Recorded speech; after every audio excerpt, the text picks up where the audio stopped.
Saya tidak tahu senjata yang akan dipakai di Perang Dunia III. Tapi Perang Dunia IV bertempur dengan tongkat dan batu. Bayangkan, Anda sedang tidur nyenyak malam ini. Tiba-tiba, listrik mati total. Bukan mati lampu biasa. Seluruh kota gelap. Handphone mati. Internet hilang. ATM tidak bisa tarik uang. Pom bensin tidak bisa isi bahan bakar. Pesawat jatuh dari langit karena GPS blank. Rumah sakit kehabisan listrik cadangan dalam hitungan jam. Ini bukan film. Ini sudah pernah terjadi. Tahun ke-1859, namanya Carrington Event, matahari tiba-tiba nembak bumi dengan badai geomagnetik terkuat yang pernah tercatat dalam sejarah modern. Aurora Borealis terlihat sampai Kolombia dan Hawaii. Merah menyala seperti darah. Kabel telegraf di Amerika dan Eropa malah dikeledek sendiri. Petugas telegraf tersengat listrik sampai pingsan. Ada yang rambutnya berdiri dan bajunya terbakar. Padahal mereka cuma pegang kertas. Kalau kejadian yang sama terjadi hari ini, para ahli dari Lloyd's of London dan NOAA memperkirakan kerugian global antara 2 sampai 20 triliun dolar Amerika Serikat dalam beberapa minggu pertama saja. Bukan karena rumah kebakaran, tapi karena seluruh jaringan listrik dunia bakal meleleh seperti keju di microwave raksasa. Transformer trafo raksasa yang butuh tahunan untuk dibuat akan gosong serentak. Satelit jatuh. Pasar saham kolaps permanen. Rantai makanan manusia terputus. Dan yang paling mengerikan, para ilmuwan matahari bilang kemungkinan kejadian selevel Carrington dalam 10 tahun ke depan adalah 12%. Artinya, setiap tahun kita punya peluang 1-2% untuk kembali ke zaman pralistrik dalam semalam. Jadi sekarang pertanyaannya bukan lagi apa jadinya kalau terjadi, tapi berapa bulan lagi kita masih punya peradaban modern seperti yang kita kenal sekarang? Saat ini, November sampai Desember 2025, kita sedang berada di jendela 12-18 bulan paling berbahaya dalam 165 tahun terakhir. Para ilmuwan bilang, risiko Carrington level dalam satu dekade ini 12%. Tapi karena kita sedang di puncak siklus matahari teraktif, sejak 1859 dan tahun 2025 ini sudah muncul flare X-Class beruntun, plus badai G5. Banyak ahli, swasta dan internal memperkirakan peluang dalam 12-24 bulan ke depan bisa melonjak hingga 2 kali lipat atau lebih. Carrington Event hari ini bukan cuma listrik mati seminggu lagi.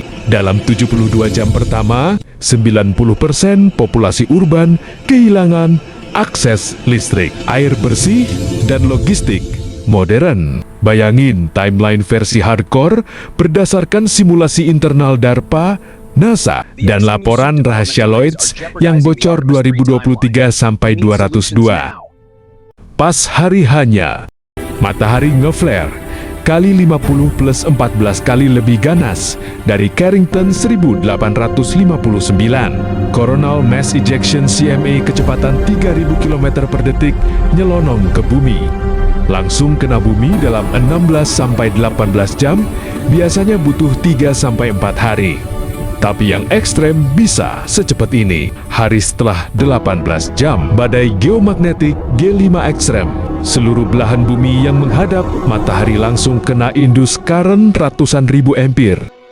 Satelit GPS, Starlink, Iridium, patuh 70% langsung mati atau orbitnya ngawur. Hari setelah 24 jam, blackout permanen di 80% negara maju. Indonesia, Jawa Bali langsung gelap total. Sumatera ikut 12 jam kemudian.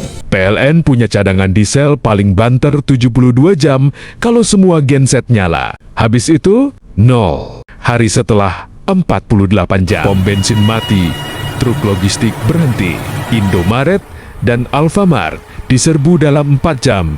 Kosong. RSUD besar kehabisan listrik backup. Ventilator mati. Ruang ICU jadi kamar mayat ber-AC sementara. Hari setelah 72 jam, air PDAM mati karena pompa listrik off. Jakarta langsung krisis air bersih. Orang mulai minum air comberan. Kolera dan diare meledak.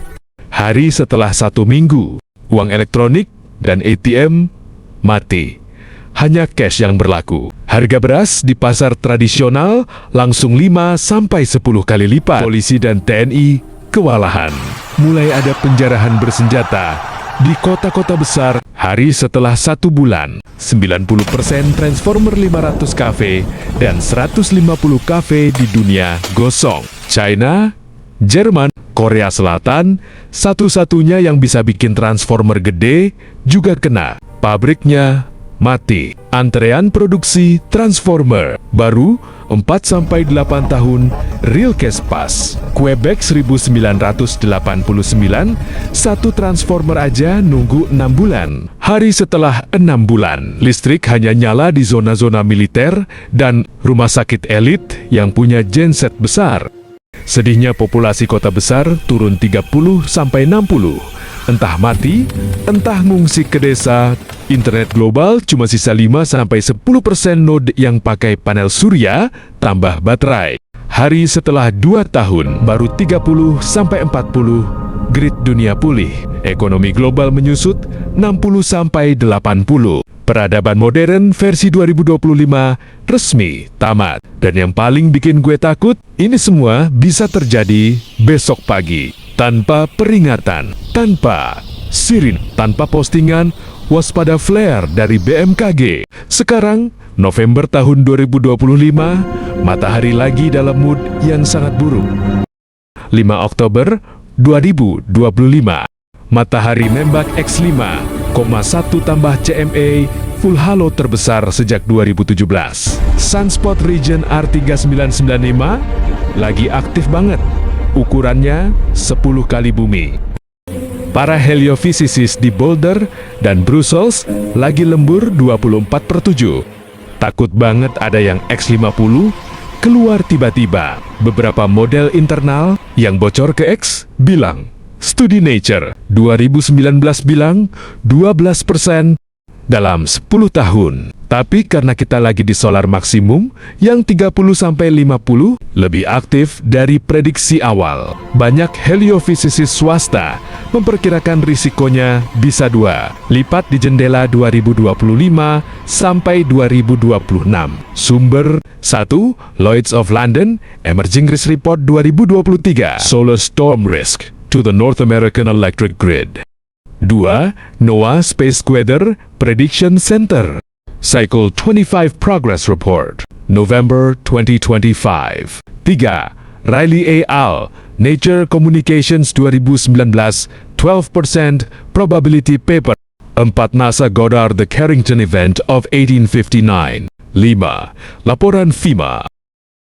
Kesimpulannya, itu bukan alasan untuk takut. Itu alasan untuk jadi manusia paling beruntung yang pernah hidup di muka bumi. Kenapa? Karena kita adalah generasi pertama dalam sejarah umat manusia yang tahu persis apa yang bisa membunuh peradaban kita dan masih punya waktu untuk memperbaikinya. Kita bukan orang-orang tahun 1859 yang cuma bisa menatap langit merah dan bertanya-tanya.